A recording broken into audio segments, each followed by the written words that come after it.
place where I felt at home. Take me back to a day when we weren't alone. Take me back to an age when the world felt small, way back before we blew it all. Take me back to a place where I felt at home. Take me back to a day when we weren't alone. Take me back to an age when the world felt small, way back before we blew it all. Too many things going on, I can't keep track of them all. From people dropping a bomb to people putting up walls. I feel like life is on hold, perception stuck in a vault. I know that time can heal all, but how much time till we fall? It's awfully chilly outside when there's no shelter to hide. When everything is a lie, you'll find that out in some time. But when the things on your mind are all considered a crime, communication aside, we'll all just fight till we die. Is this an argument or just the start of it?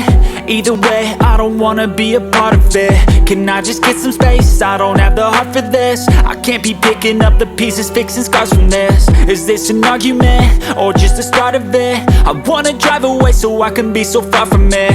I wanna find a place where no one breaks their promises, or maybe drown myself in something that is bottomless. Take me back to a place where I felt at home. Take me back to a day when we weren't alone. Take me back to an age when the world felt small, way back before we blew it all.